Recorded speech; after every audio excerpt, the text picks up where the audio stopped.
Doesn't look like we're gonna have a crowd tonight. Just us. Which is just dandy. I know. All right, we'll call the regular meeting of the Harlem Township Zoning Commission to order. And with that, Valerie, would you call the roll, please? Tom Need, Here. Jenny Manson. Here. Mike Kavler, Here. Brittany. And Virginia. Okay. Absent. And then the two new alternates, they are officially alternates tonight. Welcome to both of you. Let her call your name and then we'll go. Louis for it. Green, well, Present.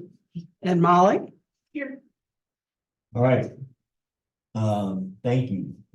We are appreciative that you stepped up and volunteered to serve as alternates because we haven't had any alternates since Bruce resigned, Bruce Hamill. And we certainly have had a need for one, but up to this point in time, we had not had to cancel a meeting because we didn't have a quorum present. It takes three of us in order for the meeting to occur to have a quorum. Now with the two alternates, that means we've got 7 people that potentially we'd have to have 5 people absent in order to not fulfill the need for a quorum. And tonight, as you can see and heard, we have 2 members of the commission who are absent. Brittany Hopper and Virginia Lewis are absent. Therefore, the 2 alternates will sit on the commission tonight and will have voting privileges. Now, if we want you to attend all meetings, but if the full commission is present, then we'll encourage you to participate in discussion, but you won't have a vote. Now, tonight, we do have a hearing that will open a little bit later. It's scheduled for 7:45. You may or may not have had an opportunity. I just sent electronically to you yesterday because I discovered it wasn't up online. And I I scanned it at home and sent it to you. I hope it came through if you had a chance to look. But in terms of as we get to the hearing, and I can say it again as part of the hearing, that because you are newly appointed and this is your first meeting, when we vote on, if we do take a vote tonight on the application, then you can vote on that. If you don't feel comfortable voting yea or nay, it's okay for you to just vote an abstention, an abstain. And that way, the 3 of us would be voting to make the decision. But if you feel like you've got enough information and you're comfortable, by all means vote. It's going to be your decision. Okay. So thank you both. And Louis, I don't know that you and I have had any chance to have any discussions previously, but I'm glad you're here. Thank you for stepping up. I looked at your resume and I know we're going to find your expertise very beneficial. I hope so. In terms of, we deal with a lot of issues that get raised having to do with drainage in Harlem Township, which I think you're probably aware of. I've spent the better part of my career around flooding and things. Oh, like that. yeah. So, well, good. So looking back at our agenda for the regular meeting, the other official president, and both of you know him, I'm sure, Mike Cannon is present tonight. And members of the public, you have 1 member of the public present, Joe Clace, and Joe is here later on. He will be talking with us about the application that is pending. We have public online. Oh, we do have some public, thank you, members that have joined us now online. And with that, I recognize one person, Bob Singer is there. Hi, Bob. And Jim Steele Smith's online. I recognize his name. And then we've got 2 other people, Michelle's iPad and Jen. And we would ask if you would please, those 2, if you would either send us your name, or give us your name verbally, and Valerie can record it so that we will have a record of your participation in our meeting. They can just put it in the chat. Yes, you can put it in chat. Might be the simplest way to do it. Okay, if there's anyone else that joins, then we'll check and make sure that we get their name as well. During the conduct of our regular meeting, members of the public, we will provide an opportunity for public participation. And during that time, please feel free to ask a question if you've got one, or to make share a comment that you may have. During the rest of the meeting, please keep your microphone muted at all times, because sometimes there's other noises in the background and it could potentially become an interference here. Plus, the meeting is being recorded, so that we want to make sure we've got a good recording. Sometimes our zoning assistant, Valerie Hamill, may have to go back and check some information that is on the recording. At this point, we're going to have a short public session. If there's anyone that has a specific question that can be answered quickly, we would offer you the opportunity to do that now, so that you wouldn't have to wait for the public portion of the meeting that comes later, which will be a more extended time frame than the 5 minutes. So if anybody online has a specific question you need a quick answer to, please let us know that now, and we will deal with it. We got, tonight is the first meeting, our regular meeting. We would receive new applications if there are any, but I see no one here. Oh, you've got a new application also, Joe? Okay. You're killing me, Joe. They're just gonna keep coming. In that case then, Joe, bring your new applications forward.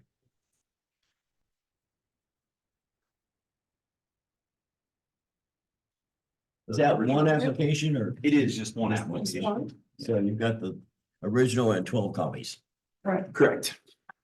So presenting AR1 to FR1 rezoning for Michelle and Dustin, who are actually logged in online. So yeah, included power attorney. I'm here to So I was just represent. going to ask you, that was my next question. So Yeah. your power of attorney in here for them. Correct.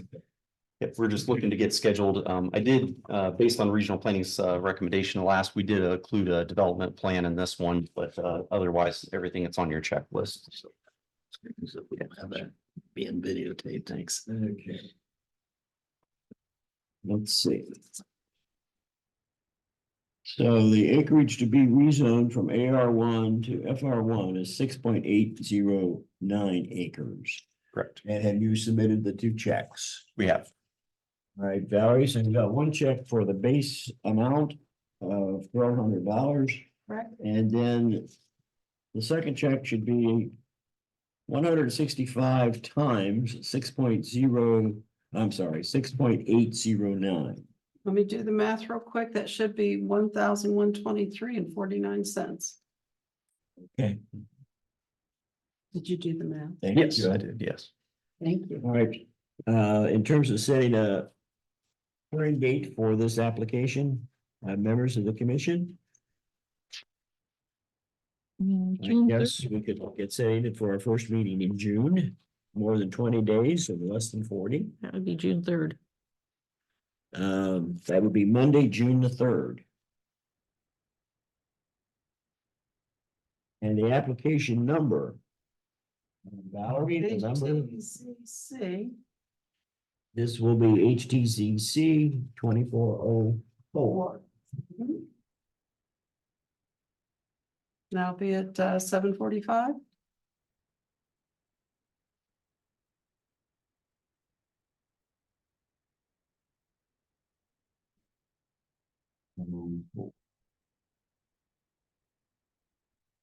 We received it. Okay.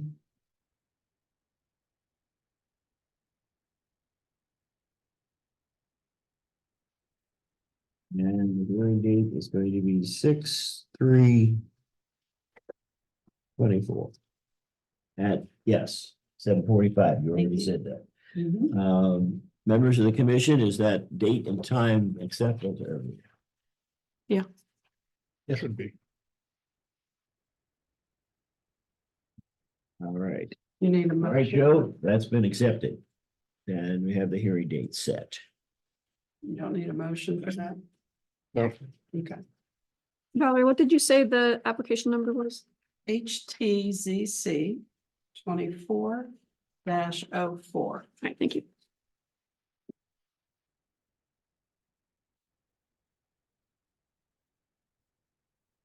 All right, we are time wise, couple more minutes until 7:45.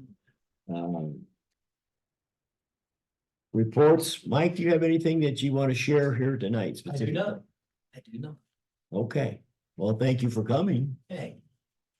I'm gonna keep an eye on you. And in terms of anything specifically from me, the item that I wanted to discuss is already listed on the agenda, so I'll just hold for that. Joni, you have anything? I don't. All right. We'll have to change, this I put on and we no longer have strategic planning committee, so I'm gonna cross that off. Tom? Thank you. I don't, but any other members of the commission that may have something you'd like to report to the commission as a whole? And our two alternates. So nice to have you guys here. Thank you. All right, going forward, I think we can go ahead and move to the point where we're going to recess our regular meeting and open the hearing on application HTCC 2403 for Robert and Rhonda Piper. So with that, would you call the roll, please, for the hearing, Valerie? Mike Kavler, Here. Tony Manson, Here. Tom Need, Here. Molly Snodgrass. Here. Lee Greenwell, Here. Virginia, absent, Brittany, absent. Yes, because Virginia and Brittany are absent, our two alternates, Molly Snodgrass and Louis Greenwell will serve on the commission tonight. Okay.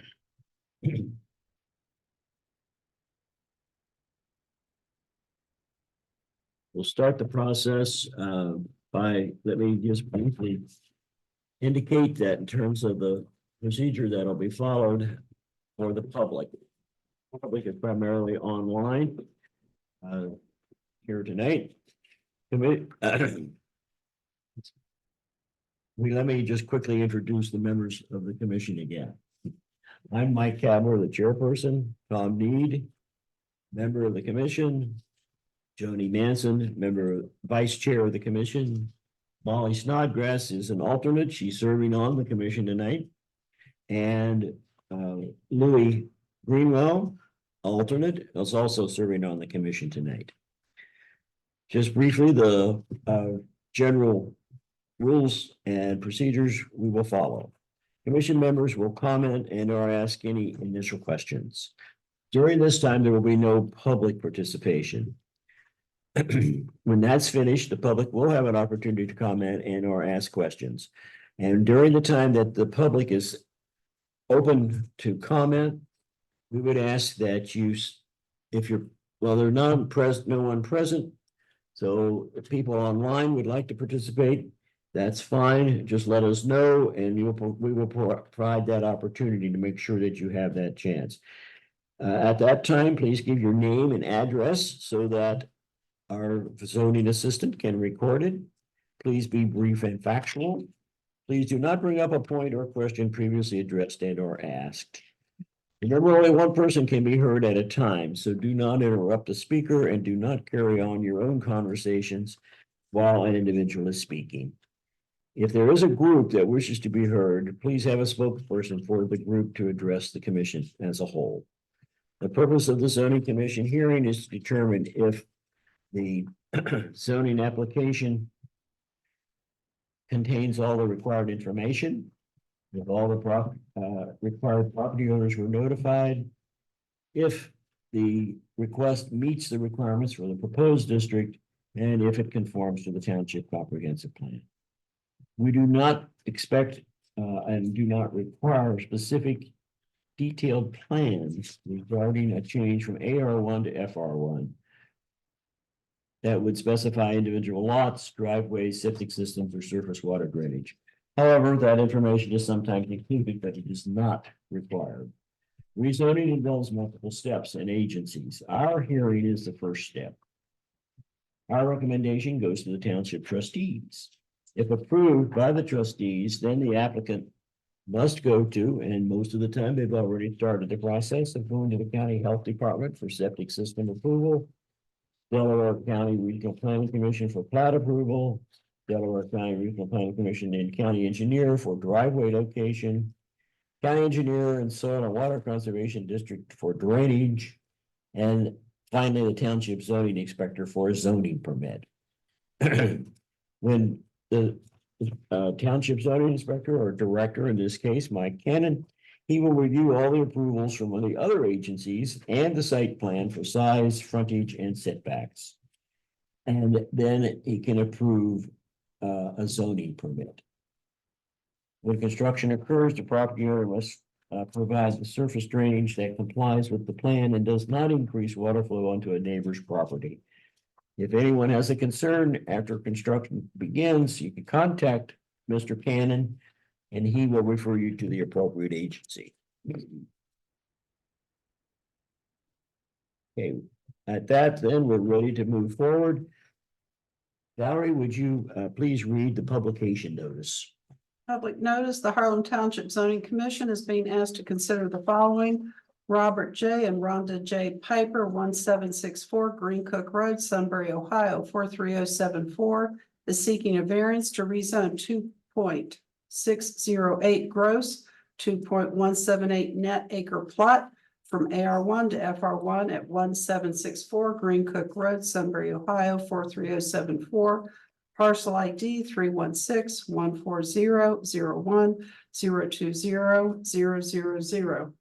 The the hearing 2403 hearing will be held on May 6th, 2024 at 7:45 PM at the Harlem Township Firehouse, 383 South State Route 605, Galena, Ohio, 43021. The hearing is open to the public and is also available via Zoom. Signed by Mike Cavler, Chair. All right, thank you. Valerie, is the application on the correct form? Yes, it is. And has the applicant or agent signed the request for the rezoning? Yes, they have. What is the specific zoning request? The request is to rezone 2.608 acres from AR1 agricultural residential to proposed zoning of FR1 single family residential. Okay, members of the commission, do we have the correct legal description in text and map, and do they reinforce each other?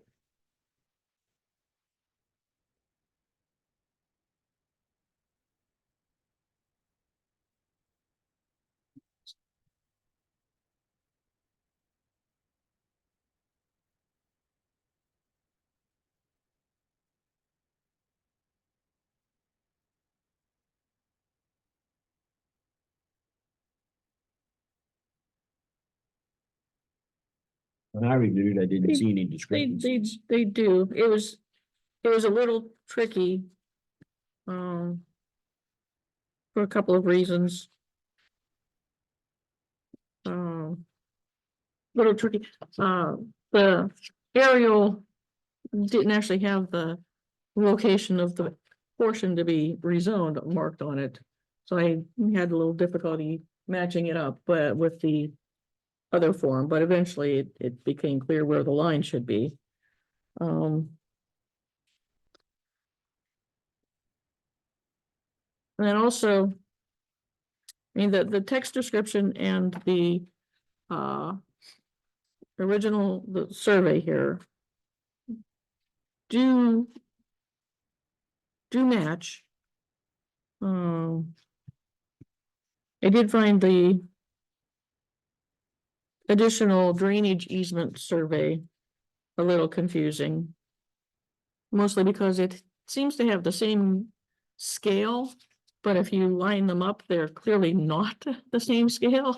So that 1 inch to 300 feet on one is not the same as 1 inch is 300 feet on the other, in spite of what it says.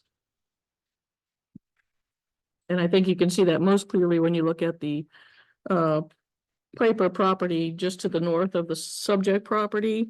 And it says it's 475 feet east-west, and then you compare the size of that with what it says on the drainage one, and I mean, they're not the same.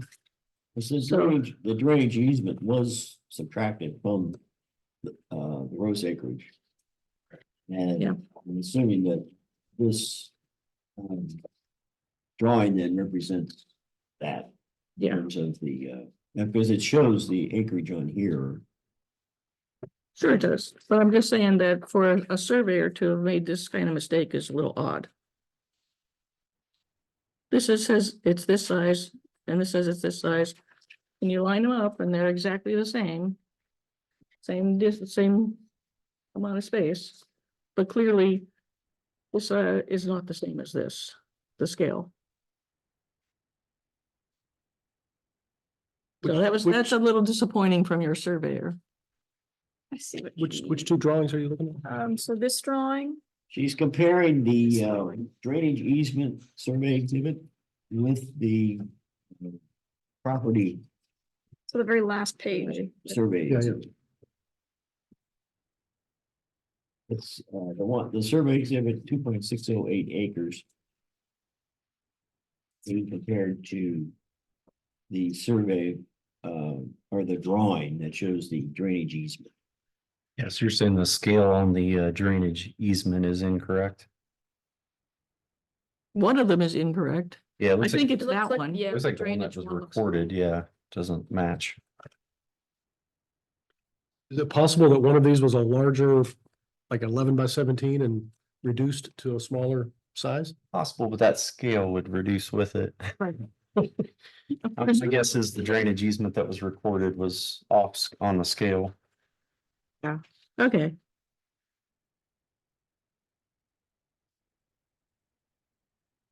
So, it was the same surveyor, which is just why I was kind of wondering about that. Or at least the same surveyor signed it. Or maybe the newer ones. You know, if you actually measure what it says is 475 feet and put it up against the scale, that one seems to be. Yeah. I think the more Right. recent one's probably the accurate. It looks like the scale was off on the previously drainage one. recorded one. Okay. Need to get rulers out. Okay. So As far as, It's not gonna matter as long as the measurements on the drainage easement survey are correct, and that is. I'm confident that the legal description in the actual description is correct. It's just the scale looks like it's off. in terms of the calculations for the net acreage, that's what you're referring back to. Correct. That's accurate. Okay, Correct. Yeah, so just to clarify, exhibits aren't always required at the county for easements, so I don't believe they review them.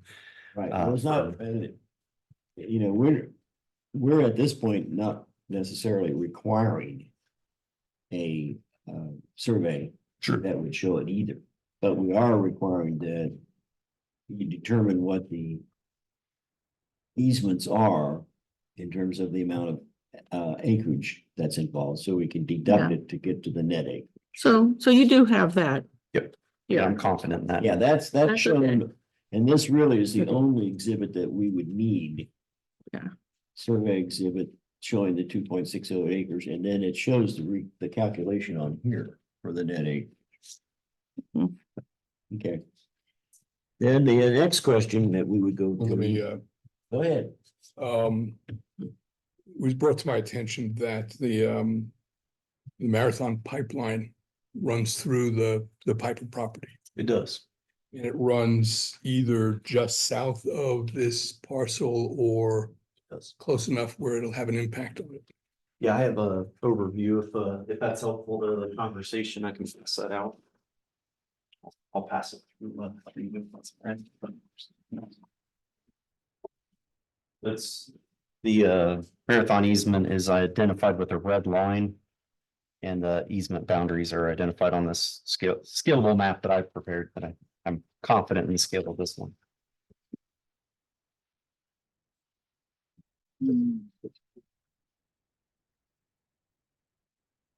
We've been working with the Pipers since 2021 on a overall master plan, so this also identifies the parcel configuration that they've worked out.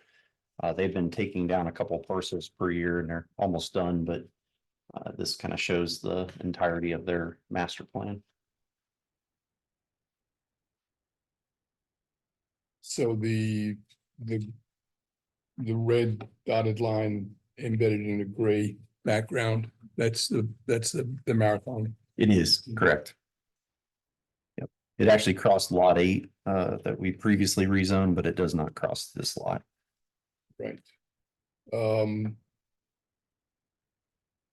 Okay, so on this lot, which lot is the one being rezoned now? It's lot 11 and it's maybe there's a small transfer between 11 and 12.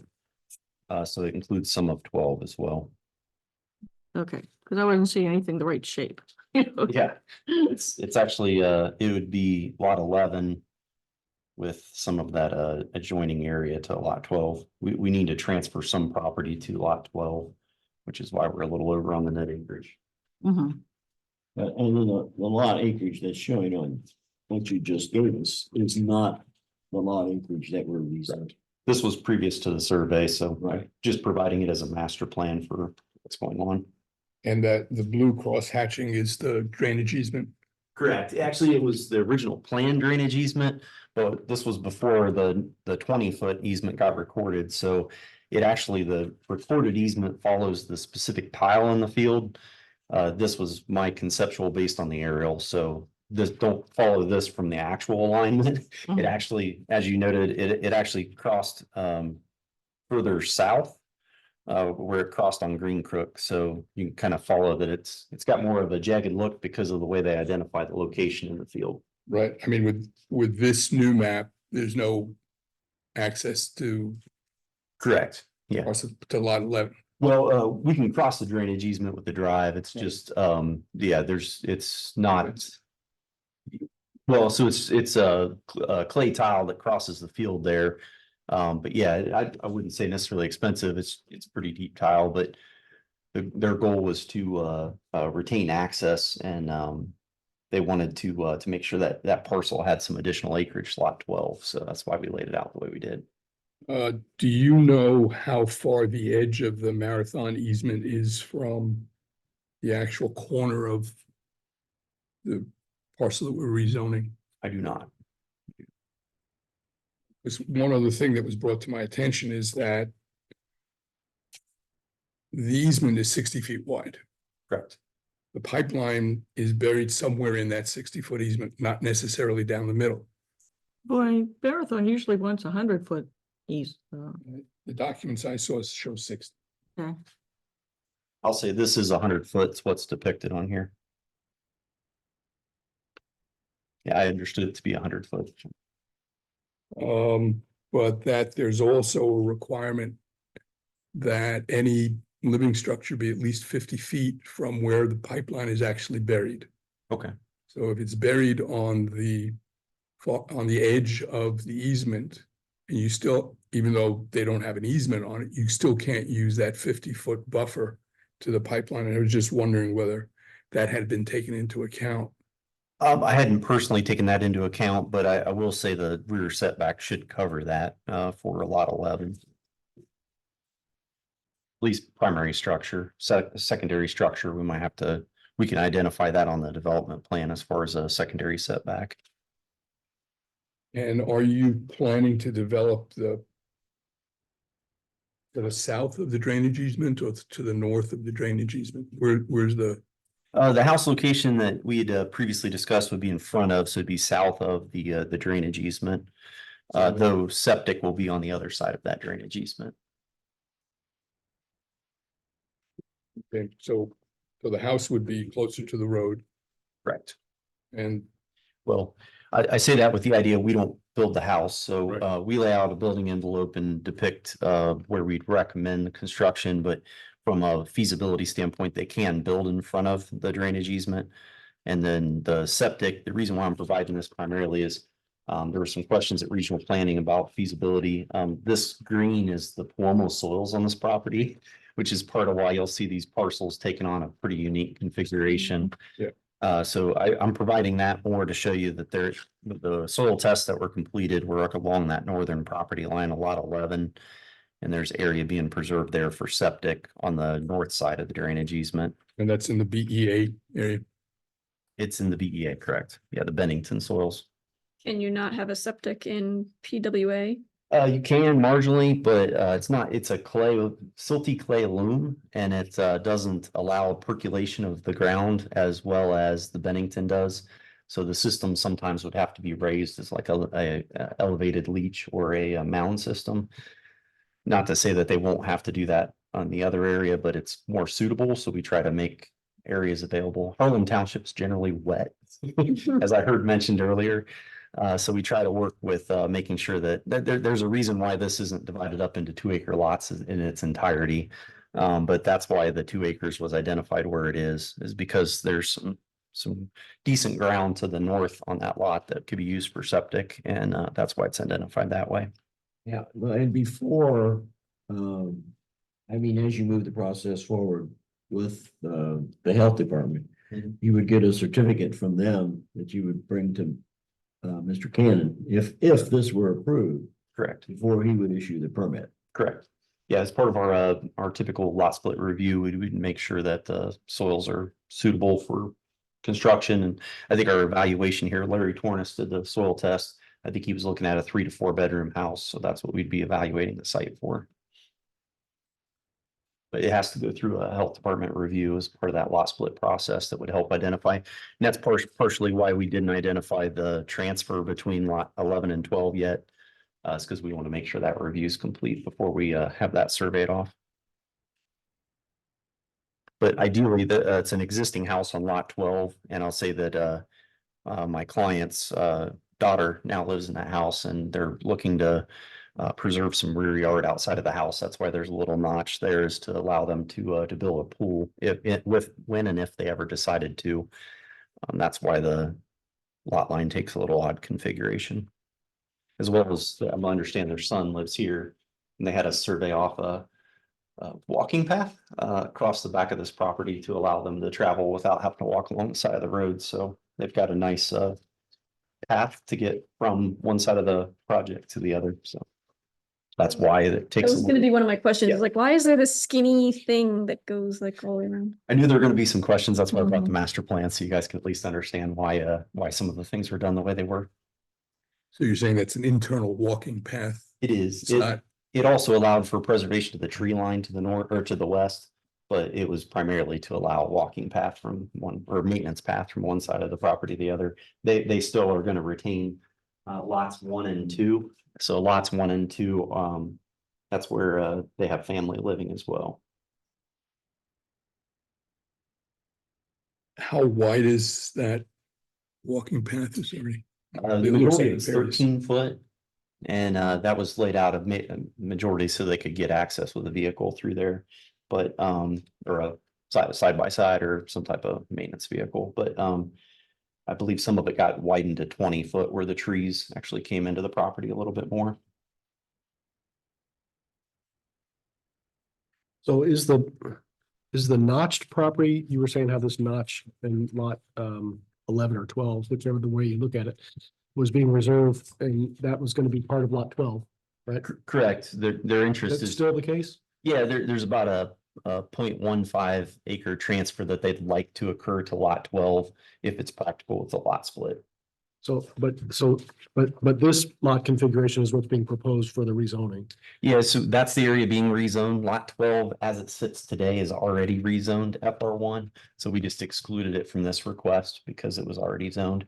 But it's a non-conforming lot of record. I believe it's 1.6 or 1.7 acres. our goal is to add a little bit more acreage, which won't make it fully compliant, but it'll at least get it closer. And then my client actually owns the property to the north as well, so they've got some opportunity to add more acreage if they ever decided to in the future. That, that lot was, approved when the requirement in the township was just for 1 acre. Is that how it happened? Or you Yeah, know? it was less. I just don't know what the acreage requirements were at the time. But yeah, it was minimal acreage at the time, and that was their previous house that they resided in on this property. So it was that and the farmhouse, but it was split off because they wanted 2 residences at that time on the property. Well, if that happened prior to 88, then it would have been. I'm most definitely positive that it happened before 88. Yeah. So that's why it's there as a non-conforming lot. Yeah, and we're hoping to make it a little bit more conforming. We just got to talk through during the lot split process. We'll find out how much acreage we can add to that. Okay. You can't add very much, or your net acreage for the one being rezoned isn't gonna meet the requirements. Yeah, we'll be able to add at least I think it's like 0.15, something like that, whatever the extra net is, probably go to that lot. I can't guarantee that, but that's the goal right now. And then there might be some acreage to the north that gets added to it as well. Their goal is to make it a nice lot in case their family doesn't own it down the road. As much as these property lines jagged and go everywhere else, I will assure you that they've been trying their best to make these lots the best they can be as far as build sites. So we're happy to see those that have been built upon. Primarily lots, I think 3, 4, and 5, and 6. Those are the ones that had seen development. 7 and 8 got rezoned and split last year, and then it's their goal to create lot 11 this year. The client's retired and he's not wanting to realize too much capital gains in 1 year. So otherwise, I think he would have approached this as let's get it all done at once. So I think he's realizing he can avoid maybe some taxes this way. So with lots 3, 4, 5, and 6, those all share the Bennington B soil type, Correct. and that's used for the septic for those 4. Yes, yeah, and the soils don't follow those lines directly. We did do a master soil test back in 2021 before we started and identified some areas where the soils don't map 100% where it is, but that was the basis of the initial evaluation. So there are suitable soils, for example, on lots 9 and 10 that were identified. There's actually really good soils back here that aren't Cuomo, but it's just the way the state mapped soils at the time. And again, I trying to provide that to at least give you some idea of why these lots were called out a little bit smaller than 5 acres. And 3, 4, 5, and 6 have already been built. Yeah, it's my understanding they've been sold. The neighbor map might tell me a little bit better, but I think those and 6 have been sold. I think 7 and 8 are still in my client's name.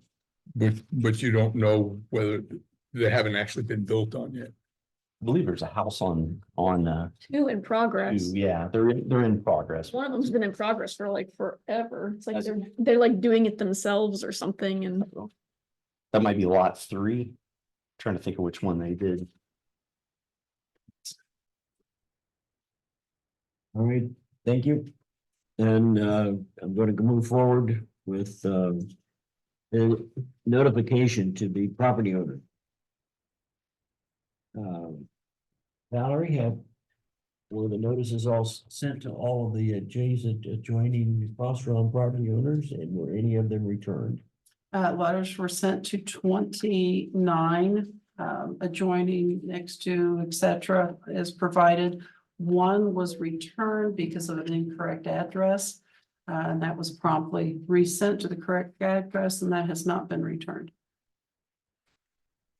I just want to mention that 5 and 6 have one of those has the last name spelled wrong.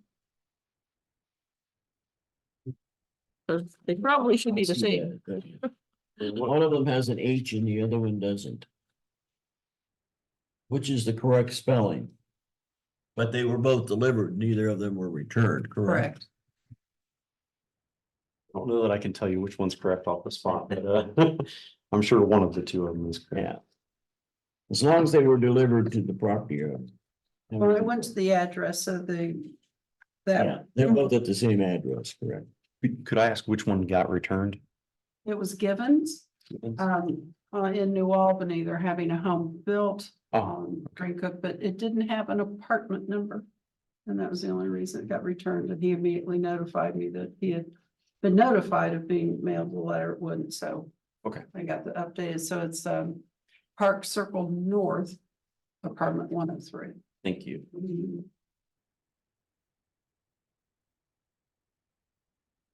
I just looked it up. The one without the H is correct. That's why I just get here quicker. Okay. So we'll take out the H. Thank you.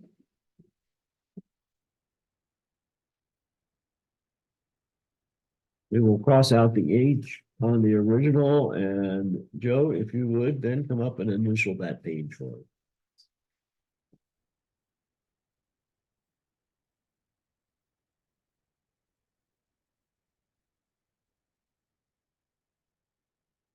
And then if we're gonna, if we want to add the address on given, you gave it to Joe. If we've added to this document, then he can also initial. Well, you did.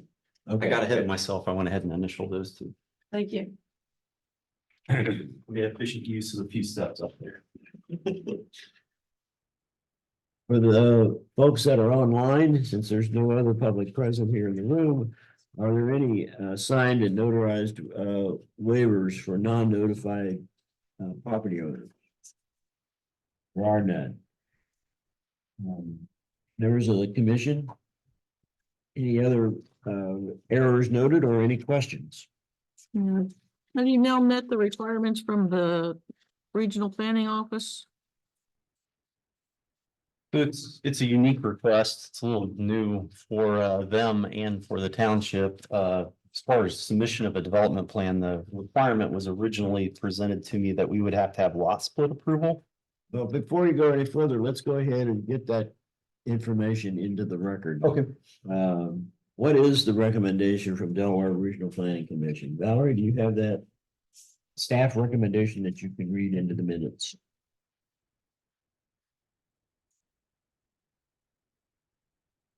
Got it here.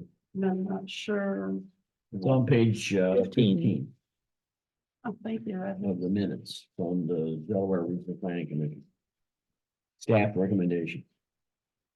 Staff recommendations, staff recommends conditional approval of the rezoning request by Robert and Rhonda Piper from AR1 to FR1 to the DCRPC, Harlem Township Zoning Commission and Harlem Township trustees, subject to number one, a soils report should be reviewed and conceptually approved by Delaware County Public Health prior to the township approving the rezoning request.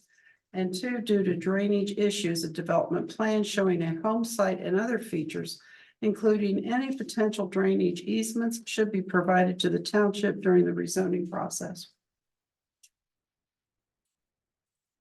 Now, Jody's question, you were starting to address it. Well, for the first one, let's talk about feasibility. There's no current process the county has for a concept review of feasibility for septic. We would submit for an NPA review of the development plan with the health department. And we're prepared to do that. I've never had them kick one of our soil scientist reports back as unfeasible. So the fact our soil scientist finds it feasible, I think we would as well. I understand regional planning is being more critical of applications in general across the county at the request of townships. But it's never been our practice in Harlem Township to present a development plan at this time. So I had not asked our client to authorize preparation. I did begin one until I realized I'm going to be redoing it after we get through and have to do our normal checklist to get through the process. We'll typically try to inquire about additional easements before we get any further in the process. So even laying out that adjacent transfer, that's why I was stressing we don't really have a configuration there. I can present you a feasibility plan with a house location and driveway and septic, but I'm not sure that that's necessary. So if it is something that you'd like to see, we'll definitely ask for a tabling to do that. Because it takes 30 days to get a review from the sanitary office, it might be 2 to 3 months before I get that back. So that's why I was trying to be a little bit realistic that I could provide you a development plan, but if you're really looking for the health department's not on the septic, I would do that as part of our traditional lot split process.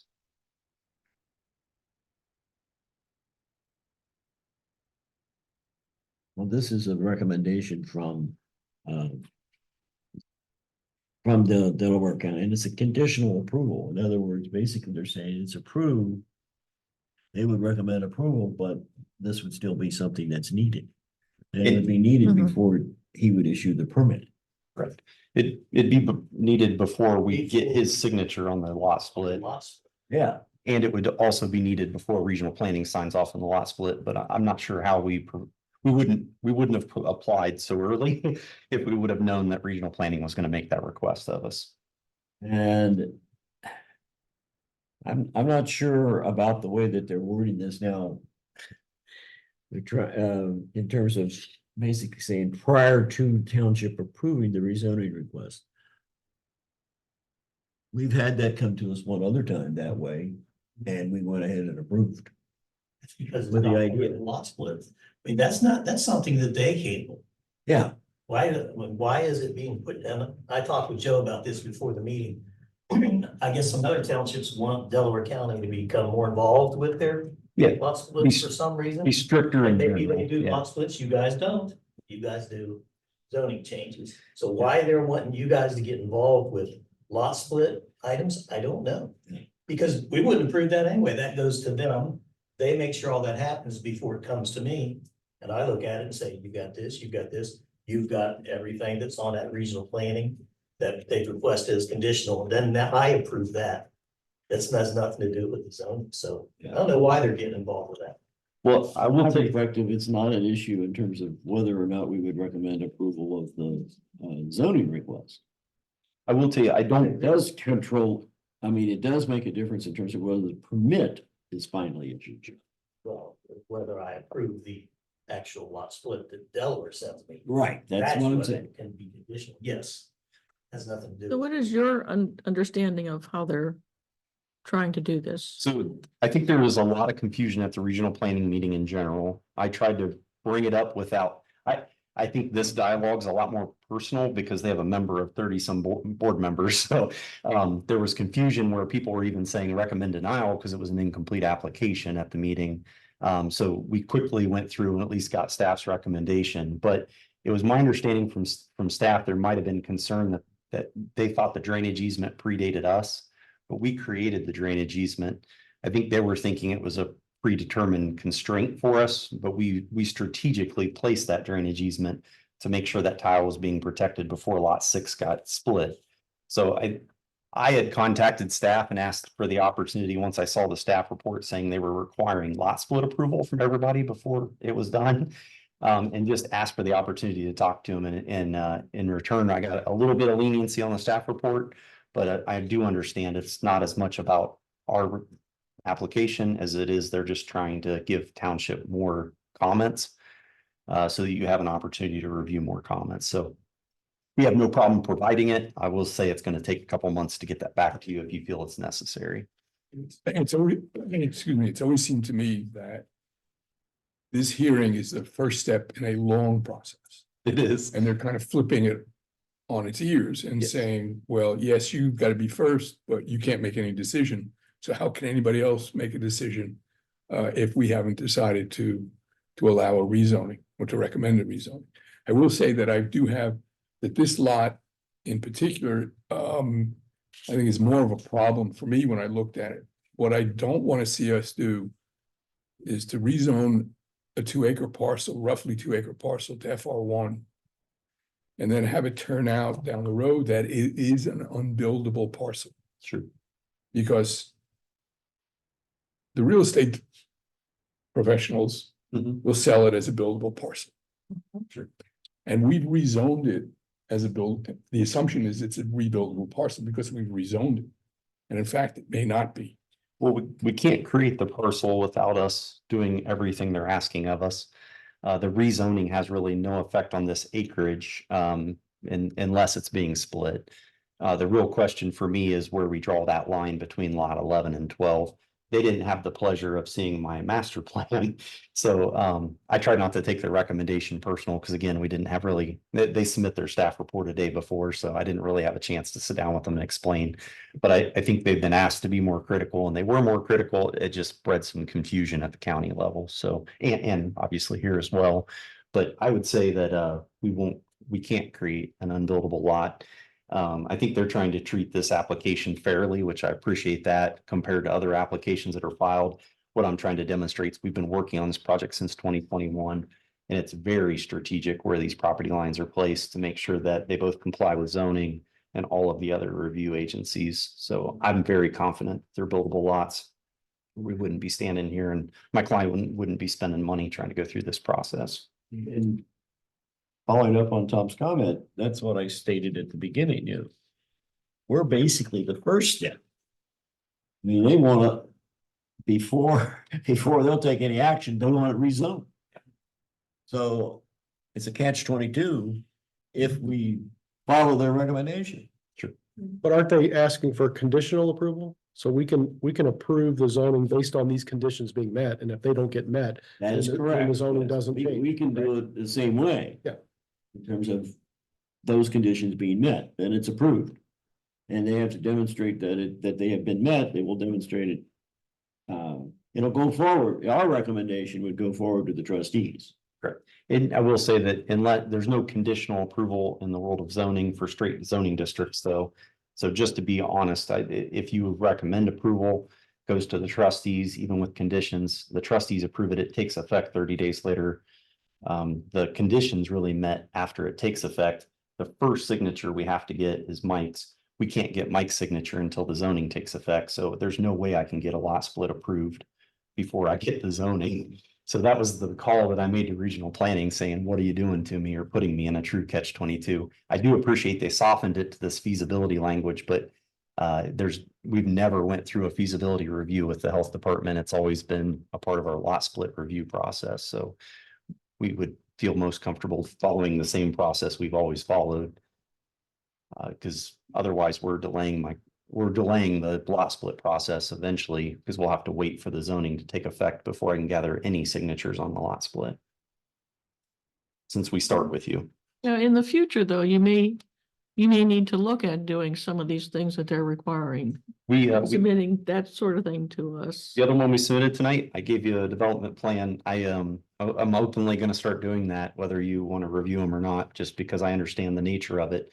But this one had started well before the process. So. This one you started, this one's dated, what the concept plan you gave us is dated October 22. Correct. You've been working on it, you stated, since 21. Correct.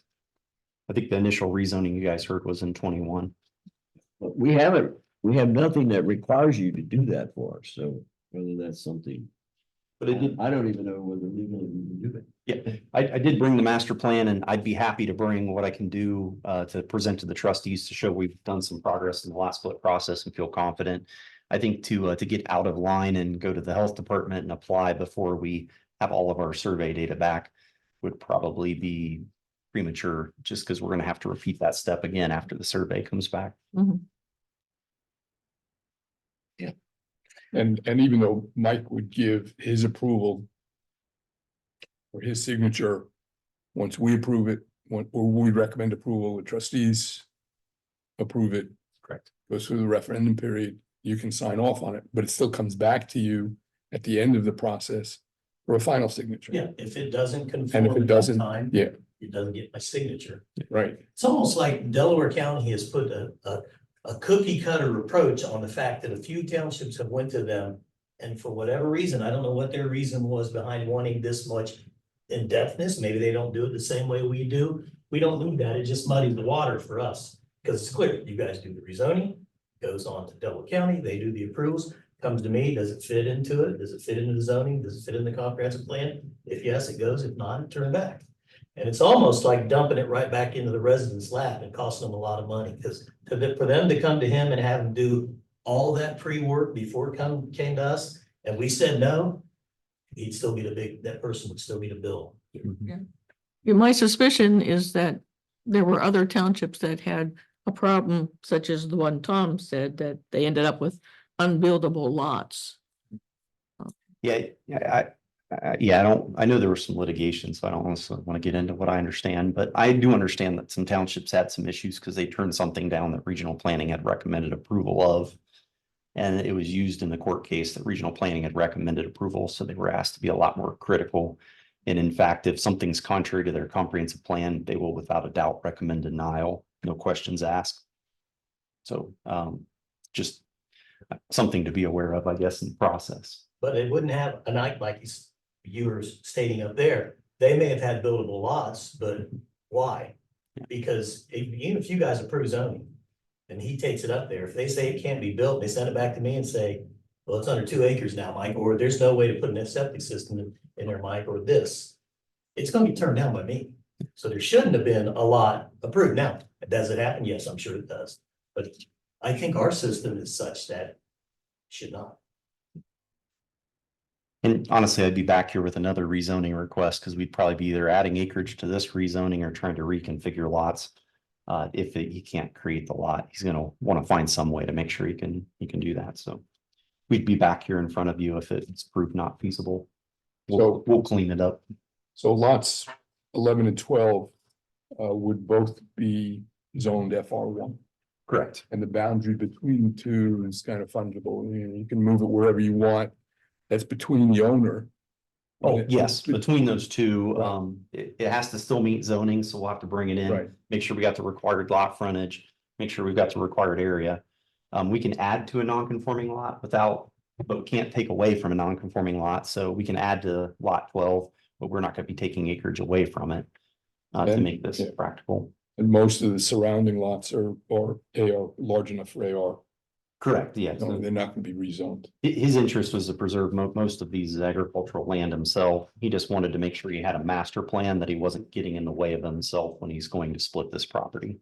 At this point, in terms of your concept plan, clearly, there's no other lots that you're looking at besides in that area. Correct. Besides 11 and 12, that will be less than 5 acre. Yeah, the only thing that I thought we might bring before you with this application was lots 1 and 2. But they had indicated they did not want to proceed with those at this time. So the only other 2 that would be subject to rezoning are lots 1 and 2. I understand there's a strip of land identified as 0.89 acres on the south side. That's also where high tension power lines are being run. That acreage may or may not be included in the utility easement for the high tension power lines.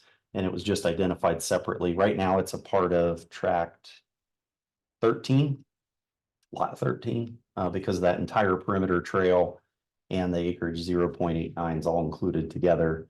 But we're just trying to identify if it's separated out to make sure that we still have a compliant project. So So lot 13 is actually responsible for maintenance of that trail. correct. That's where Robert and Rhonda have built their home and they plan to stay on this property. So they've built their dream home there and they're trying to provide spots for their family and sell a few lots, but they're ultimately just trying to maintain that acreage around the boundary.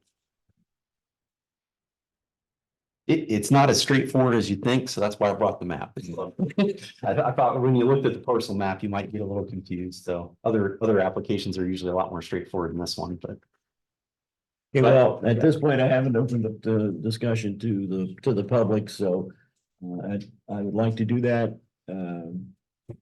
So that at least it's on record that we will open it up for public comment. If there are any members of the public online who would wish to speak or to ask a question, please do so.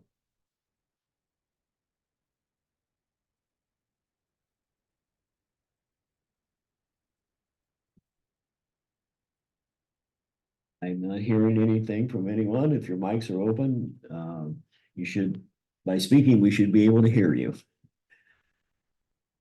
Okay, then with that, if there are no public comments and hearing none, I will close it to the public and come back to the commission again for comments, questions, and action.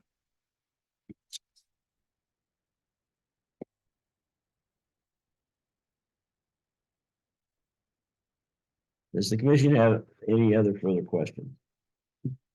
At what point during the process would you locate that gas line to know exactly where it is? It has been located. Oh, okay. So it's just not included in the survey, so it didn't end up showing up on this lot, but it has been located. Actually, the aerial shows a very distinct clearing, so we had a pretty good map. The 100 foot that I have on there might give or take a couple of feet. Surveyors got it identified outside of that.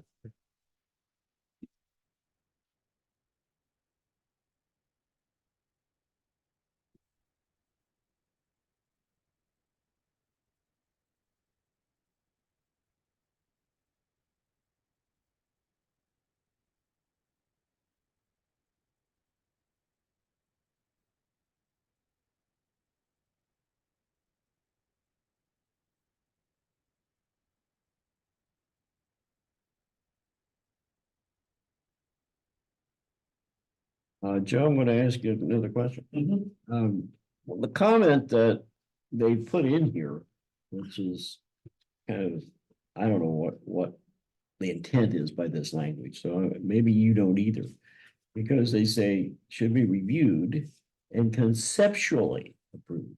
That doesn't mean that you're actually getting approval. Right.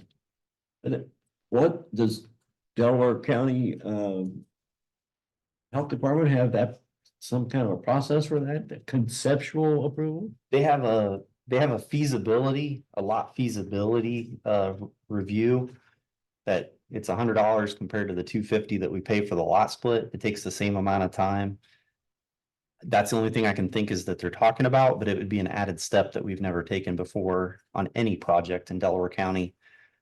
Except for commercial, where we may not get commercial approval, but because there's the lot split process, we've never done that before in Delaware County. So I'm not sure if they've had an issue somewhere and that's why it's being brought up or not. I'm not really. And whether the issue was a residential or commercial issue, we don't know that either. I don't, yeah. All right. Any other comments or questions from commission members, or when I say commission members, that includes you two now. I don't have to always say alternate. Yeah, I didn't have any other questions other than I was the one that was already answered about what are these skinny lines that seem to go in random places. Very good. All right, what's the pleasure of the commission?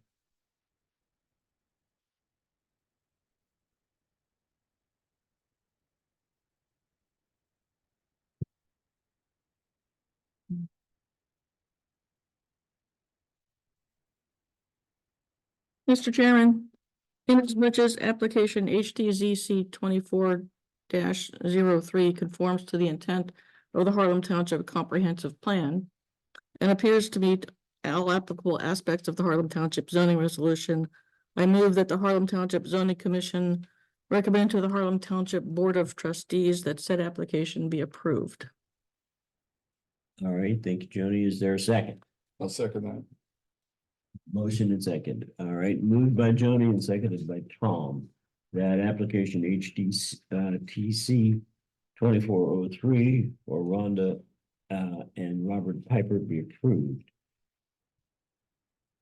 Further discussion? No, I think we have had soil feasibility studies done for planned commercial before, but I don't think we've ever. No, done not it for residential. resident. And we have done it for commercial. And I guess we should look at the checklist and say, you know, are we still in line with what we want? And what regional planning in the county is going to start asking? And if regional planning is going to continue to ask for some sort of feasibility study, you might just have to do it. We might get our answer on the next application when this one comes through, whether they ask for it or not as a condition. But Mike is really the backstop on the conditions, not us, and Yes. not the trustees. So That is correct. Okay, if those conditions aren't met, then he won't issue the permit. Without a permit, they can't move forward with building. I don't think we need But it's not to even- put the conditions I in the won't motion. sign the lot split. When you get to the permit, I won't sign the lot split if it doesn't perform. And if you don't sign a lot split, it can't be sold as a Can't be, separate. it's, the realtor will not be able to sell the property if the lot isn't approved. and exist as a parcel of land. And so he controls that for the township. Correct. I'm okay with it. Okay, very good. Any further discussion, questions or comments? Then, I'd like to have a roll call vote. Mike Kavler, Aye. Jenny Manson, Aye. Tom Need, All right. Molly Snodgrass, Aye. Louis Greenwell, Aye. Virginia, absent, Brittany, absent. They're absent. Okay, so the motion is approved 5-0. And do you have that form tonight, Valerie, so we can all sign it? I forgot to mention it to you again. The 30-day, No, the one that we signed that we've approved it. I can, if you have a minute, I can go. Yeah, why don't you get us, because, well, we're gonna be here, so we can finish up the hearing part, and then we'll still be here for a continuation of our meeting. Okay, the motion is passed, and Joe, you're well aware, then we'll move our recommendation forward to the trustees, and then once they receive it, they will then make a decision about setting a hearing date. Once they hold their hearing, then they will make a decision if they approve it.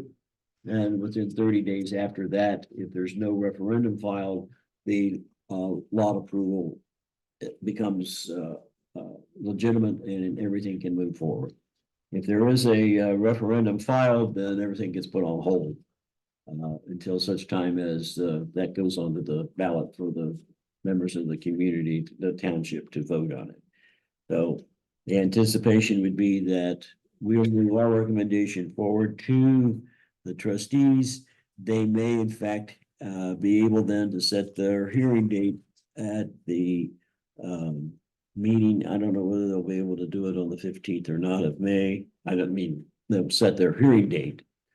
And then the meeting, their hearing will have to be sometime in June, but within 30 days. So I don't know when their next meeting would be in June. Is it within 30 days? Oh, it looks like it'll be Maybe not. more than 30. Yeah. So they may set a special meeting then. In order for them to hold their hearing. Okay. But we'll see what they decide. That's not our decision, that's theirs. Okay, with that, I'd like to close the hearing, and I'd like a motion to adjourn the hearing on. I make a motion to adjourn the hearing of HTZC 24-03. All right, thank you. And a second. Second. I moved and seconded that we adjourn. Any discussion? Hearing none. All in favor, signify by saying aye. Aye. Aye. Okay, the hearing is adjourned and concluded. So, Joe, thank you very much. We'll look forward to seeing you again. Joe, you did say, just off the subject, that you thought the power lines were running down along the very edge of the concepts. At the south end, Yeah, right? I'm not sure that they'll be in the entirety of that 0.89. I think they I- might actually be off-site in the majority of it. Yeah, I think that power line is actually moved to the north. And it's coming across just south of Needles Road. Oh, okay. Across this property? I think so. Oh, Uh, my client's not aware of that, so I'll bring that up with him, but Yeah, I mean, you can probably go on the Ohio Power Sighting Board website and see the maps. okay. And I might be mistaken, but from what I know about the east side of Green Cook, Okay, it's not coming across that far south. okay. I'll put an inquiry in with him. I'm sure he would have been contacted if it was coming across the property. It was my understanding there's a couple homes across the way they were trying to avoid, so they were gonna go further south. But I'll see how that conversation's continued. Yeah, if you need, just let me know and I'll dig up some maps. Okay, thank you. I'll call our regular meeting out of recess and we'll go back to our regular meeting agenda. Valerie, if you have the opportunity now, you can maybe get that form and then it's What I have here can't use because it's application for amendment of township zoning. Remember that form? Mhm, You retyped it. mhm, mhm. So this is what we need then. Yeah, we need that to get our signatures up. To move the process forward.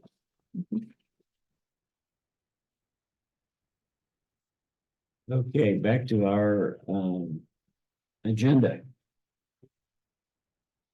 Review of minutes, workshop meeting 4/8/24. Only 3 members were present for that hearing. Right, and we've all made comments, well, Brittany and I made minor changes. And Virginia agreed to all of them. So you're comfortable with us going ahead and moving forward with approval of the minutes, I think so. even though Tom and I weren't there, and you're the only one of the 3 who was present, but they definitely have said that in via email. Mhm. So Do you're, you need their vote? I don't know that we have to have their vote legally, I mean. I don't know that we can vote on it. You weren't there, Why not? Robert. I don't know if Robert Rules of Order would prevent us from doing that, does it? I think so. I couldn't vote you chapter and verse. Well, I don't know if I have them with me or not. If you- Yeah, I don't.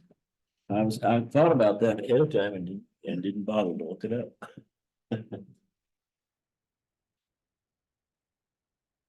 I know that's been our past practice.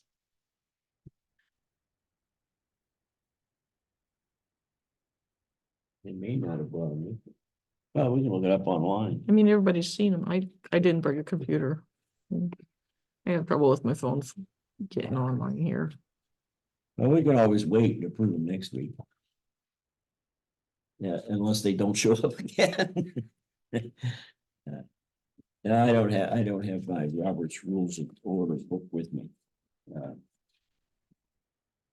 So we'll check that out to be sure what the actual rule is, but let's just postpone until next week for approval of those minutes, but in terms of what's on here, there was the one issue that under old business that I did want to come back to, because that's in the minutes that would be done. Mike, I had discussed with you the conditional use permit.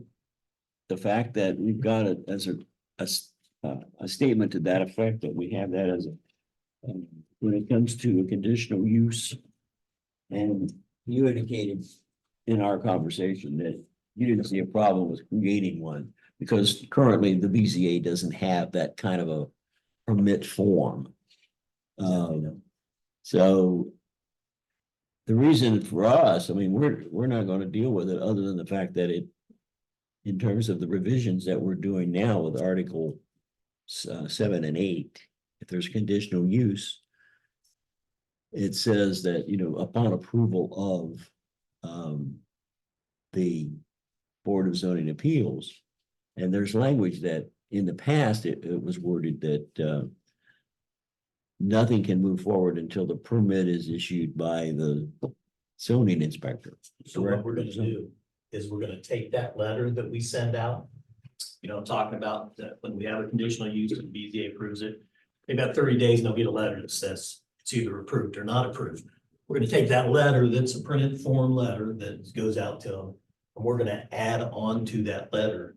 This is the permit for that BZA, so they can come pick it up all at the same time. Okay, yeah, So it's gonna be a letter / so permit. anytime that, that word permit, if it's in the zoning resolution, then that would be one way to cover it. We didn't want there to be a conflict potentially between what's in the wording and then the action that has been taken, that somebody would potentially challenge it. Yeah. Because, well, there was never a permit issued. Yeah, but that's why we're gonna add it to the conditional use letter. Okay, sounds good. And then for us, then there's nothing else that we need to do with that, right? Nope. Now, you two are new, so you weren't part of the discussion that we had about this back in March. That's how this came up. Because we're in the process, and you have that packet the latest revisions on Article 7 and 8. And then, those we will begin discussing next week. And then the other, Article 15, we were in the process of reviewing, which is the planned commercial. But, he didn't send out any updates on that. I haven't noted that in terms of what we will be doing next with that. Forget what article we're starting on, but I guess we'll have to give a copy of that. For us, we're going back and using the one that we already had. I'll find that document.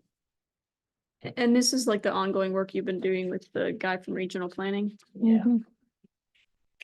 It started through the PCD. Are the red lines, are those his suggested changes or are those the ones that we suggested to him? Well, those are the changes that the commission has made recommendations to him, and then he put them in the latest draft. Yeah, that's my copy, right? Yeah, that's the form. I knew you had redone it. Thank you. Make sure we all sign that before we leave. We should sign that before we leave, so she can put it in with, Right. and it can be Yeah, delivered that's to what the I'm gonna trustees. put my name on it right now. Yeah. We're gonna do it all.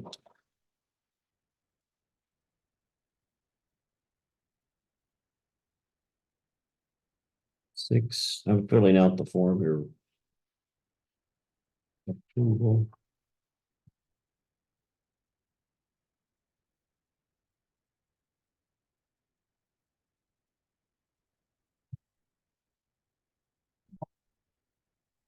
All it.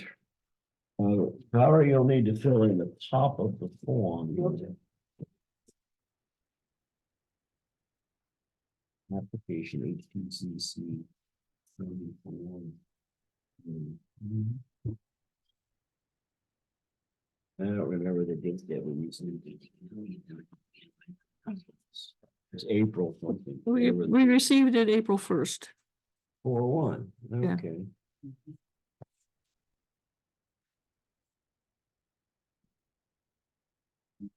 I signed it. It'll come around for Molly and Louis, this form for you to sign that we approved application HTCC 2324 with you. Now back to what I was looking into. Article 15.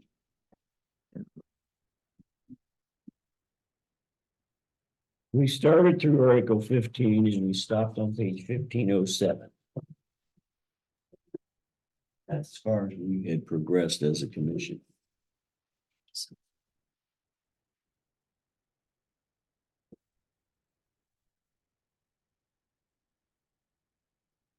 Did you say we do or do not have copies of whatever? You don't have a copy of this one. This is Okay. the one I'm gonna have to have. I have my copy. Okay. So I'm gonna have to have this one all for you, because we have not finished going through this one. The commission has not. We stopped on page 1506. Yeah. And he said that there were only a couple of minor changes, and he did not, when I say he, I'm referring to Scott Sanders. He did not want to resubmit a new one simply because he thought it might be confusing in the sense that there was such little change. We changed the minimal development size on page 1506 from 10 acres to 5. And the perimeter buffer, we added a word in here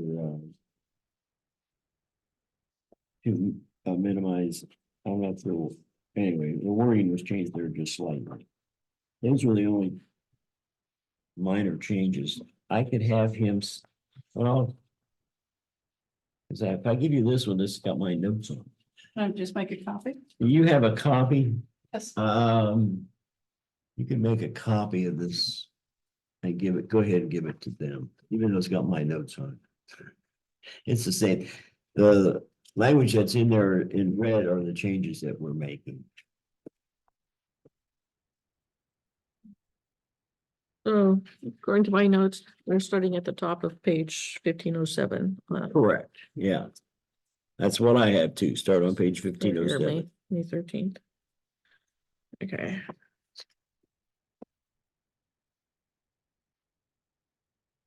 And then-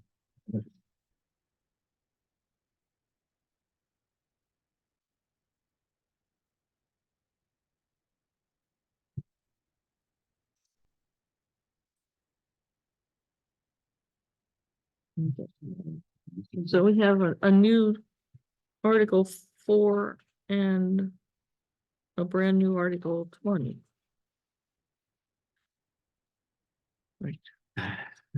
Oh, this package. It's all Yeah, together. okay, it's all stable together, I Yeah, see. it's all stapled together. The. I'm not sure if the first page says definition of terms. Molly and Lily, is that what you have? First Yeah, page says I've definition of terms. on Article 4. Mhm. Yeah. I have Article 4, definition of terms. Yep, okay. And then in addition to that, there are the Articles 7 and 8 are attached. Yeah, I have those. What this then represents are the changes that the commission had previously discussed with Scott, and he put all those changes into this document. So this will be the latest, this is the latest version. And if we don't make any additional changes, then this will be the one that we will have not approved at this point, but that we will have ready to bring to a future hearing date. We will schedule a hearing, but we're not going to do that right away. Okay, so it's not that we're going to take action to approve it. We will take action to say, okay, this will be the document we'll move forward when we do hold the hearing. We don't have to keep going back to it. When you do a hearing, will you do hearings for like multiple of these together, or do you? That's the reason for doing it that way. Okay. Yeah, so instead of having a hearing on each one, we'll schedule one hearing and list all the articles that we're going to recommend That makes sense. be modified. And that will be our discussion next week.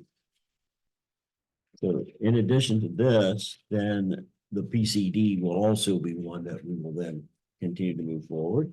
And the new one that he drafted for us, which is actually a revision, will be a revision in or in addition to let's see, what is that for? Our alternative energy systems article? 20, I think, isn't it? That's what it says. Double X. Yeah, Article 20, alternative energy systems. So the language on the solar panels, that would be where that will go Okay. into that article. But we have nothing now, so that language would all be new. And we haven't seen this at all before, so, No, There's one property that's solar panels. oh, there's gotta be at least one. There's probably several. What? There are probably several properties in the township. Oh, that sorry, I have drive them. past them every day. and this, Michael, addressing this because this was basically a request that came from you. You were finding that people were calling and wanting to know, to get a permit. Basically, right? Yeah, we do have that. We've got, well, like the standalone arrays. Right. Fall under, that falls under a zoning permit for a structure, kind of like a. Yeah, that's what you're currently doing, We but also- you didn't have anything in writing with the township that were guidelines about No. what it would entail, how big it could be, or Yes, we anything of need that that. nature. We need that. And we also have a permit, a zoning permit now for, yeah. Rooftop solar panels. We're working with Delaware County on that. Thank you. Very good. One other piece of old business, if there's time. Yeah, go ahead. Mike,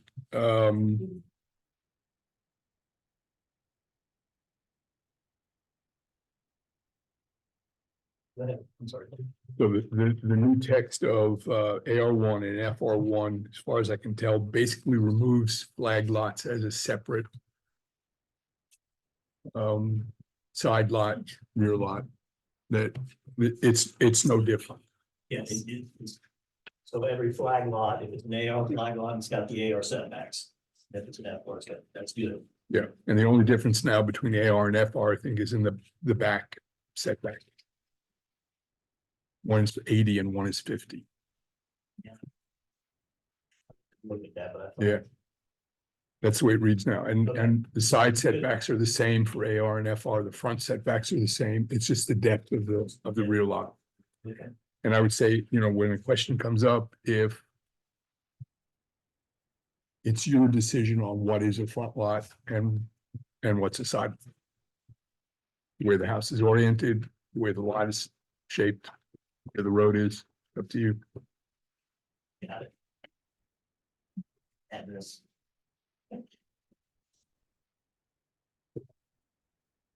So that should be sent to the trustees as soon as we hopefully will approve it this month.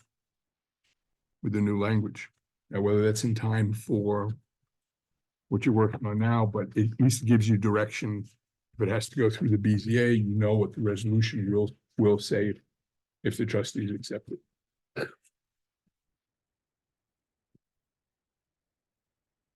Valerie, Yes, sir. this form says decision of rezoning application. Was sent to us from Delaware Regional Planning. I think this is a form that that Kendra fills out and returns to them. I don't know whether you're involved. Because I think it was addressed to Kendra, what was sent to me, I printed all, but not wanting to. Yeah, Mhm. well, Make yeah, sure this we is not a form that the zoning commission per se fills out. I think this is more Kendra to send back with Okay. that information on it, but it does have to be submitted Okay, back to Delaware Regional Planning. yep, and they've already asked on the status, and I told them we're getting ready to put it to the trustees, and I'll let them know once the trustees have done Correct. what Yeah. they're supposed to do. And the one that we finished was Sturm. I think you filled that form out. I remember seeing, Mhm. seeing that form before, and I think it was filled out and sent in for the Sturm. Okay, Because that's now been approved by the trustees. correct. Okay, Something. all right, the overlay district application at this point. Coming back to you, Johnny, because you're the only one that's present tonight. Who was present on April the 8th when this was reviewed previously. Shall we wait on this till next week to verify that this is the final version? We should, because I don't think it is. What we want then is the final version. Somehow I have to get that. I guess I have to contact Brittany if she's, I think, She may have The very emailed it. most recent copy that Brittany sent, but again, you're saying not to change anything, so. well, I'm not sure. That's the reason it's in the minutes that we were going to review it and approve it. Because I thought this was the most recent from Brittany. but- I don't know. And Joni didn't know either. That's why, since I do, Brittany's not here. well, I do and know Sonia's not that here. one of the things that we talked about was like the first word here, change it to a plural. Applications, oh, instead of it being singular, okay. So I know that was one thing that was on the list. And then for some reason, we had been discussing taking net acreage out of overlays. Because I don't think it's in the overlay instructions or the, procedure, Well, the zoning, the things that we pass for zoning. yeah, We oh, it didn't. only be, within each of the articles, right? When it comes to procedures for a mixed overlay, Yeah, this so. is what becomes applicable Mhm. in to that application.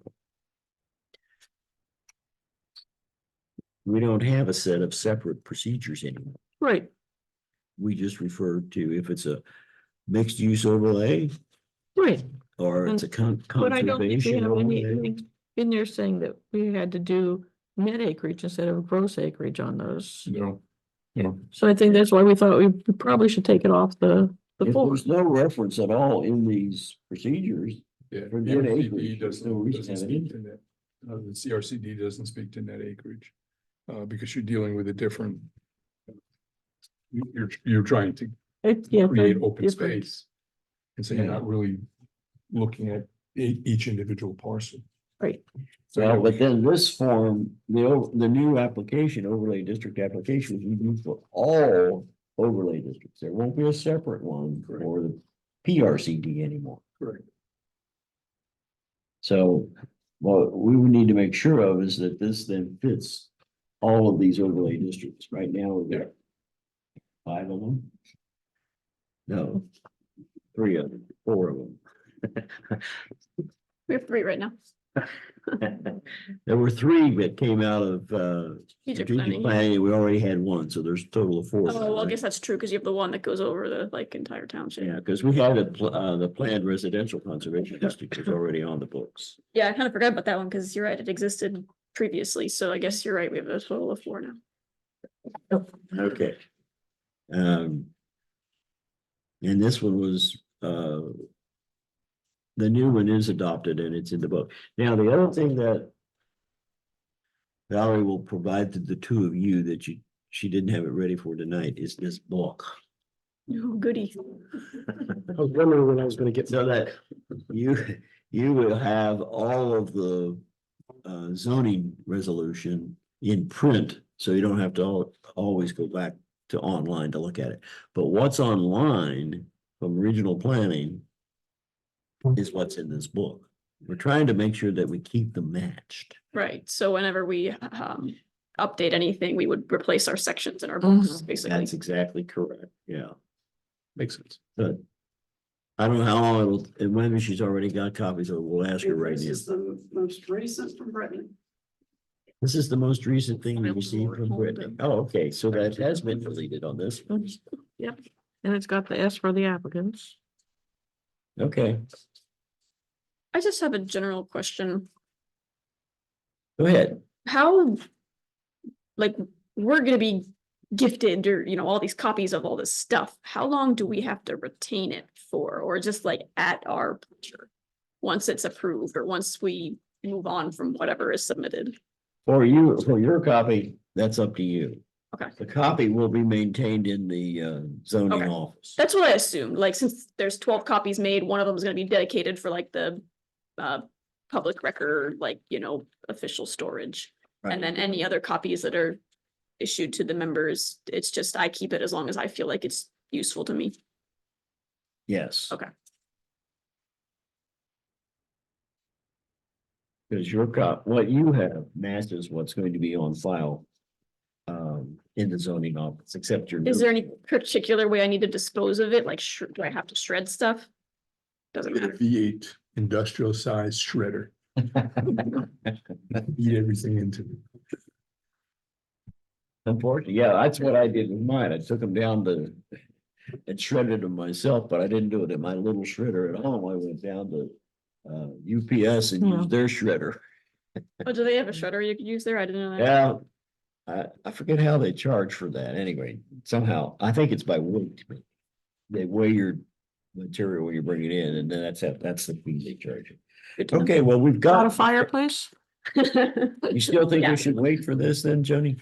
Till next week? No, we don't have to, if you don't object to anything you see on it. I mean, those 2 changes were, Yeah. Yeah. And then this new application form. This one will be the overlay district application form that will be used anytime we would have a request for an overlay. That would progress through the process, because it starts off, not really, the application form doesn't necessarily happen at the very beginning with an overlay. The first thing that happens is whatever's an informal kind of meeting or conversation and a walkabout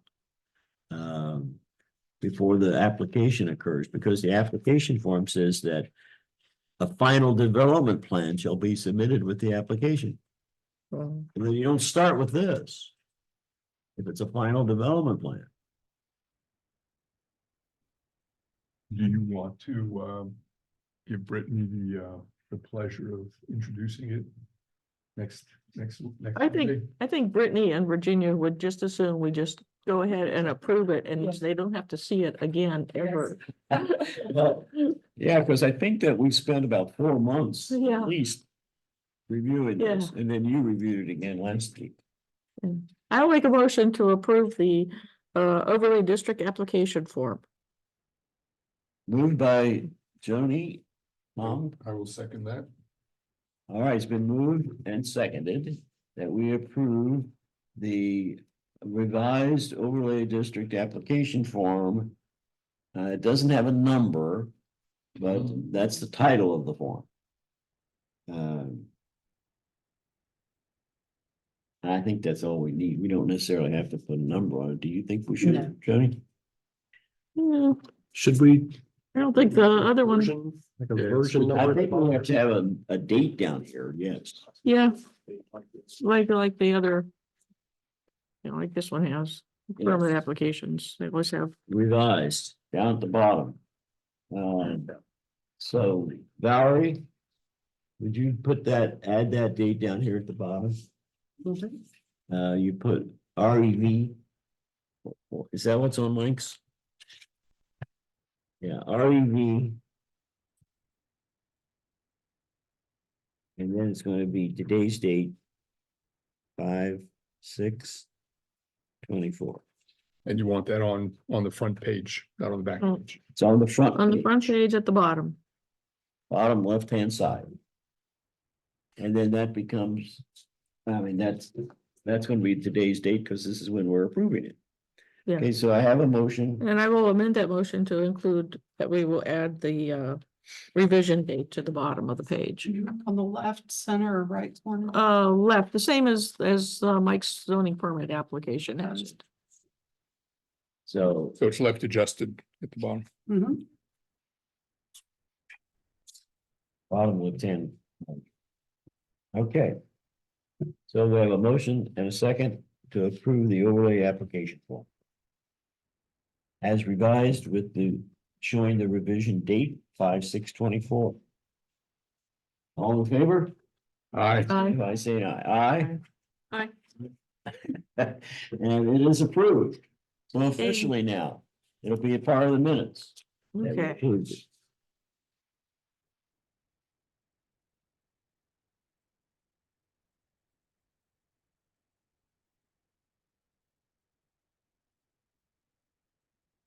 All right, this is an old version. So now is the time that I'm gonna throw away all these old copies that you were asking about. I'm finished with them. This is the one that we've approved.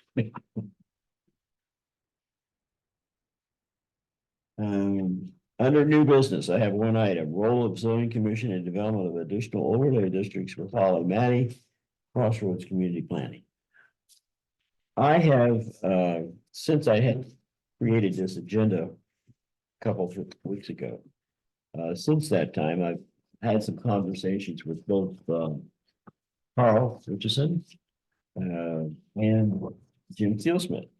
And basically what I've, learned is that Jim Steelsmith is under contract with the, township to function in a role of consulting about development in the township, and he works closely with Mike.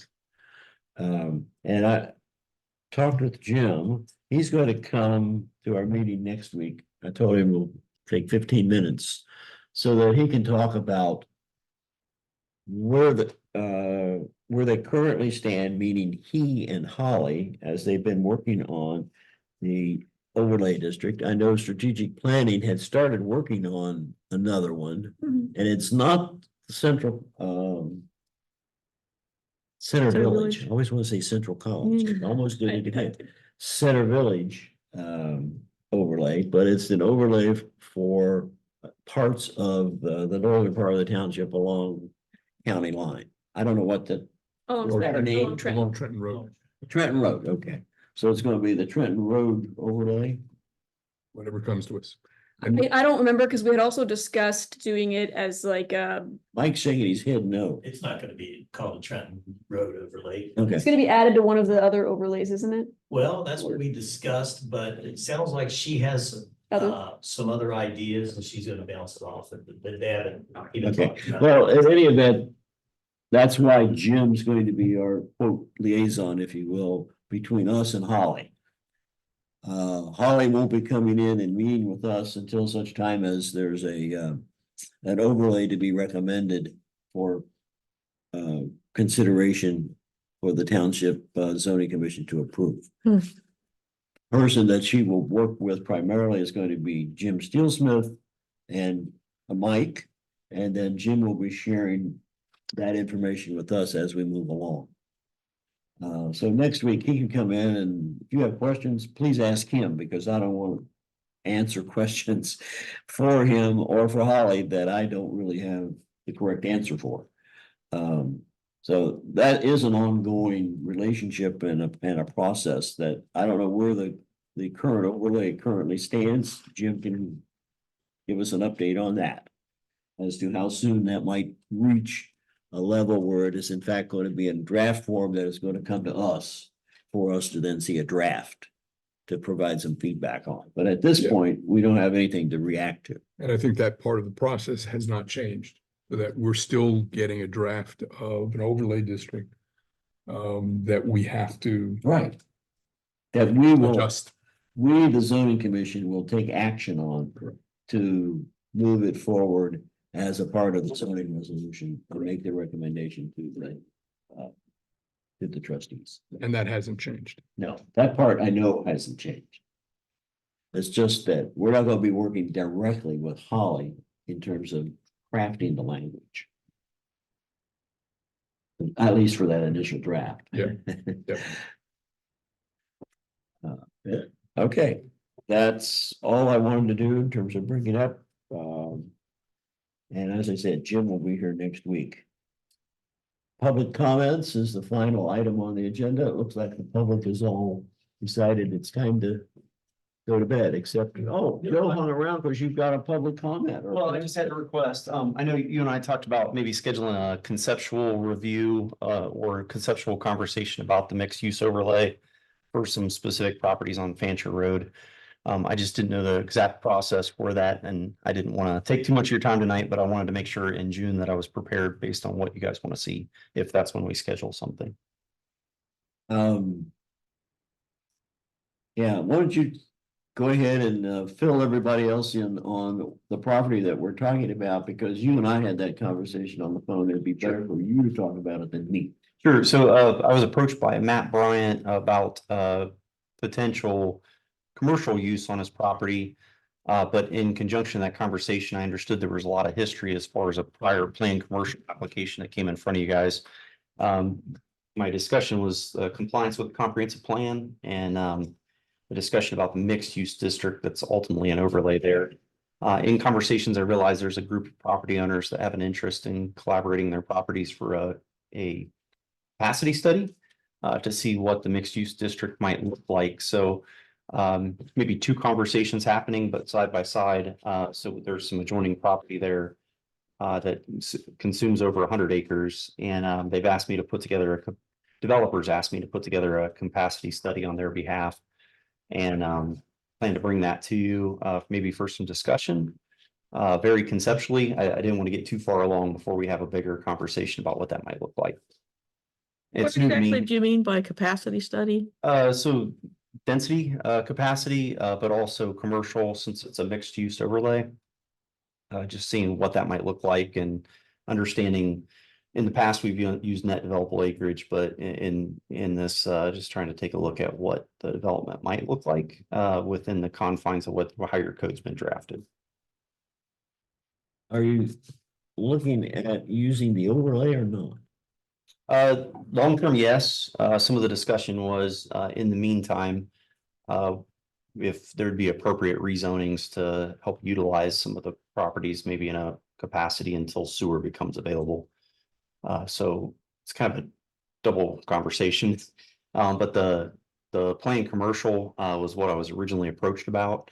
And I understand that's the request that was in front of you in the past. So I think there's some preliminary conceptual conversations on that.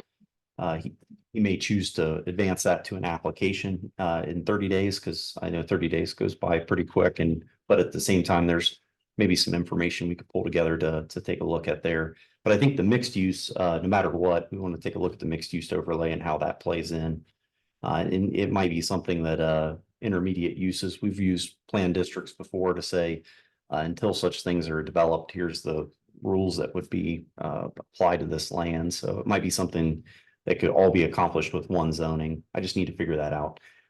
Not use your overlay, and I don't think anybody has yet, right? Yeah, I don't think we can actually do a mixed use overlay until sewer is available in there. And I think what Joe is saying is that what can we do with that land use until the sewer gets there so that it can be transitioned into what it will be when the sewer is there. So it's And not a- I think some advanced planning is what I was approached about, was just the idea of, is there something we can do in the 2 years, 3 years until sewer becomes available? Or if it happens sooner, to at least make sure that we're somewhat prepared for that. So we're looking at possibly what you're asking about then is should he apply for a planned commercial district? Is that basically the question? One question, the other would be, can we have a bigger discussion about long-term use for not just his property, but the adjoining properties? I met with not just him, but adjoining owners there as well, and they're all interested in seeing how they can work together. They understand that I've got some familiarity with other districts in the Harlem Township Code, and obviously working with you guys. So I think I was approached more of anything to figure out what a capacity study is kind of a trade term, but with the idea of saying, what does a concept plan ultimately look like for the property, in keeping with your new recommendations within the comprehensive plan and your new zoning? This is all south of Fancher. Correct. Kind of on the west, if I'm remembering right. More towards where the sewer's gonna first enter in. Yeah, I understand it's coming up Fancher and gonna kill my road names here. It's at the roundabout. Smothers? Yes. Yeah, Fancher and Smothers. So the idea is a potential connection there. If that's where it's obviously come in. So You're talking about the property that's Bryant's, and then you're talking about the property that's Russ Miller's. and a few others. Yeah, there's over All these 100. others. Yeah, there's over 100 acres in there that they've compiled to have a conversation. So I think I told them I'd like to have a conceptual conversation before going anywhere, just because I want to make sure that I'm Well, not the presenting. primary person to have that discussion with is Jim Steelsmith. Yeah, so I He's did the get, person that basically is responsible in terms of by a charge from sure. the trustees. Yeah. In terms of looking at development. So I can reach out to Jim. That's a great idea. I think I didn't know if the board would be involved in any type of site walks or conceptual. Just wanted to kind of get a feel. There was some discussion about that in the zoning text that I saw, but Yeah, there is, but that's, as has been pointed out, then we're looking at potentially, what we're looking at there is the potential use of an overlay district. correct. And I think that was the discussion. Does it rely entirely on sewer availability for the overlay? Yeah. Okay, You can't pull it down until sewer's there. okay. But it could be pulled down over any property is previously zoned, right? So I think the discussion was, there's no discussion to build anything that's not going to be compliant in the future. That it's such a short-term use, trying to keep those properties in the township and develop within the township. Can we come up with, like we did with the Pipers, a master plan? And then maybe there's an idea that we could at least have a conversation about what happens in the meantime, if that's 2 years, 5 years, whatever that time frame looks like, to make sure it's not jeopardizing future approvals. So, yeah, for you, you're looking at potentially a concept plan. Correct. Master plan. This is what eventually it would potentially look like. Correct. But in the meantime, what do we do to keep the properties functional within Harlem Township rather than over looking to be annexed to? That is 100% the conversation. Yeah. Trying to figure out how that might look. Yeah. If I remember correctly, it was Matt who pulled his PCD He did pull it. application. You were correct. We didn't, it wasn't something that we told him to do. It was just He decided to Pulled it. stop, Yeah. yes. Yeah, and I understand he's made some progress on that, but and I think that's productive for the conversation, but any PCD plan that I would prepare for that property, I would want to keep in mind the 5-year plan and what's going to happen with it. So that's why I'm trying to be a little mindful of the bigger picture, even if it's not pulling down the overlay today, but Yeah. at least having a conceptual. Well, and that's conversation. again why I'm referring you to Steelsmith, Okay, because that's supposed to be his responsibility. okay, perfect. For him to then bring a recommendation to us. That sounds great. That's my understanding. Okay. And if you get a different answer from him than that, then my understanding. So if I work with him, is the idea that I would bring a conceptual plan in conjunction with him to you guys to say, this is what we've worked on and this is where we're at least conceptually, to have that conceptual conversation. Yeah, I mean, that would just be essentially a conversation. You're not bringing a plan or a request in specifically for. Okay. Well, at some point you might with regard to a PCD if that's part of the overall plan. Okay. Well, I will work with him to have that dialogue in the meantime, and I assume he can get scheduled with your agenda if he had something that we were jointly bringing to you. Oh, yeah, that's what we would definitely plan to do. We either do it on a, well, until we finish all of the articles in the zoning resolution, we're basically setting aside the workshop meetings to bring Scott Sanders in so we can keep moving that process forward. Perfect. Hoping we can go forward. Maybe get the rest of them completed before the end of this year. Okay.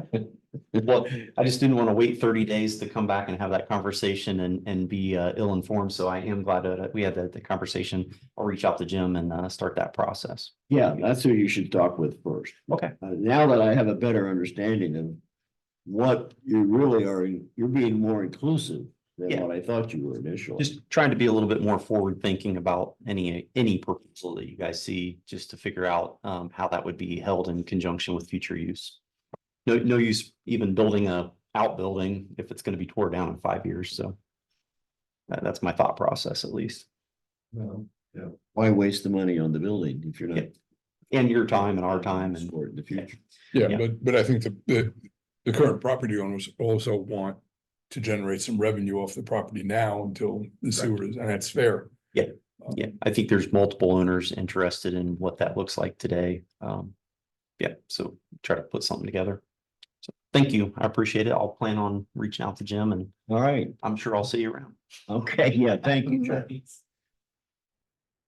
I didn't realize you were hanging around for that, but I'm glad that you did. Yeah, Because it was very helpful to do it that way. Thank you, guys. Have a great Thanks. evening. Members of the commission, anything else for the good of the order? If not, I'm going to suggest that we adjourn. How about a motion? I move that we adjourn. Second? Moved and seconded that we adjourn the regular meeting of this Township Zoning Commission. All in favor, signify by saying aye. Aye. We're adjourned. Thank you.